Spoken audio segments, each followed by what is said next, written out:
Before we start this week's show, we'd like to extend a very sincere thanks to all of our veterans. We just celebrated Veterans Day. We are going to make it Veterans Week, where we support and love the veterans. We should all be doing it year-round. So before we begin, very sincere and honest thank you for all that you guys and gals do. Hi, I'm Mortgage Mark. Let's talk about vets. So a couple stats I learned about mortgages and veterans is that 51% of our military actually owns a home. That's great. Did you know that 94% of that number actually has a mortgage against that home? So only 6% own it free and clear. Let's put that side by side with the civilian world. In the civilian world, a quarter of people have no mortgage. 25% of the population does not have a mortgage. And by the way, another 25% have a loan to value of 50% or less. That's a ton of equity. And guys, it kind of makes sense for the vets because they can do 100% financing.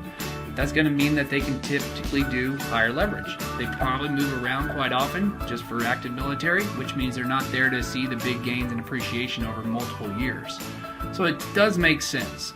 So for our local update, I have no way to tie this to veterans, but here's Summer G to tell you something cool coming to the Dallas-Fort Worth area. Hey guys, it's Summer G here. So I sat in on a meeting with Audrey Pinkerton. She's a Dallas ISD trustee with District 7 with an update on DISD school closures and demolitions, also known as the Dallas ISD Strategic Facilities Plan version 1.1. We're told there will likely be a revision plan of 1.2, so keep an eye out for additional revisions. There are several factors that go into making the decisions on what to do with older campuses all around DISD. Things like the FCI, Facilities Conditions Index, which is the percent of the cost of the building's value that needs repair. Meaning, if a building has a 98, it means it would cost 98% of the value of the building to repair it. They also look at the number of students. Under 400 is bad. And the age of the facility. Over 60 is also considered bad. So some of the buildings are slated to have additions added on to help increase the number of students, and some will be either sustained or repurposed, and some are being replaced, meaning the existing structures will be demolished and a new school will be rebuilt. DISD has 228 campuses that were assessed to determine if they had priority 1, which is life safety and compliance needs, or priority 2, should do repairs, such as roofing, AC units, restructuring. So this brings up all sorts of questions. Summer G, I don't have kids. What do I care if they tear a building down, if they tear a school down? Well, it's well known that in the real estate business, that neighborhood schools are a high priority for many homeowners that are shopping around. And it's super important to the sustained future value of your home. What if you wanted to refinance your home or pull some cash out of the equity of your property and suddenly your property value is dropped because they demolished a school down? Other questions came up like, what happens to the kids attending these schools that are being torn down? Where will they be sent while the new one is being built? How is this going to affect the traffic around the area? DISD is taking these questions and concerns from the community very seriously. They will be hosting an open community meeting November 27th at 6 o'clock at Adamson High School with all of the DISD administrators there to explain their vision and for you to voice your opinions. So show up and let your voice be heard. To ask questions and be a part of the solution in the community. Another fun fact, all of the DISD board meetings are videotaped and you can watch them online. All you have to do is click on the topic that you want to hear about and listen in on their live discussion. You can find everything online at www.dallasisd.org.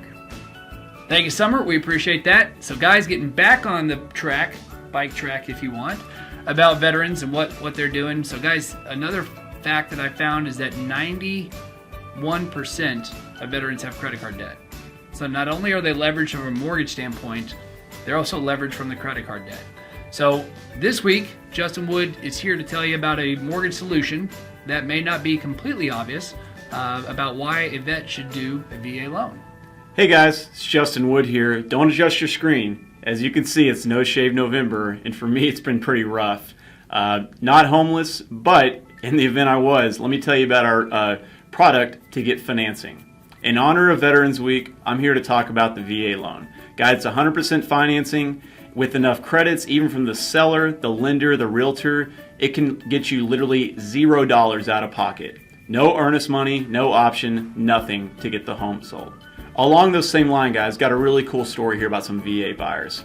Couple sold their home, they had a nice payday, got $100,000 in net proceeds back. But, catch, they had a ton of debt. $90,000 in credit cards, medicals, cars, you name it. 580 mid-score, which by the way, could have gone down to 560.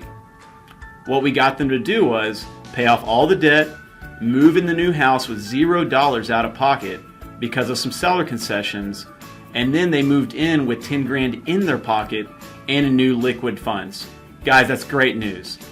For the side note, we could have excluded all the medical debt, but they just preferred to pay it. Guys, a really cool thing about VA loans as well is they are assumable. What does that mean? Well, in this market with rising interest rates, when you go to sell your home, the new buyers can actually assume that note for your VA loan. In this environment, guys, it's really important that we market that product, especially for our realtor partners and referral relationships. And guys, just to wrap, don't discount somebody because they have a large down payment. With VA financing, you can explore a ton of options, and we got a lot in our back pocket that we can help with. Thanks so much. Have a great day. So guys, that's amazing. To Justin's point, just because they have a large down payment from selling a home, don't dismiss the VA as a possible and viable option. Here in Dallas-Fort Worth, they can go up to the conforming loan limit at 100%. Right now, that means a $453,100 price home can be 100% finance, guys. So if they do have that extra large lump sum, look to make sure they're in a financially good position, not just a great mortgage with 20% down, default, and go on.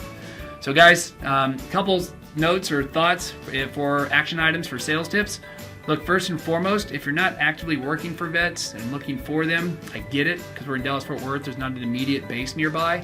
But think about this, guys. Go get your designations. Go get your MRS and your MRP. MRS is Military Relocation Professional, and MRS is Military Residential Specialist.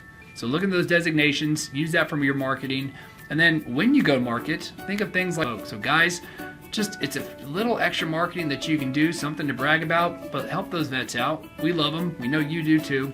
Thanks for watching. Have a great week.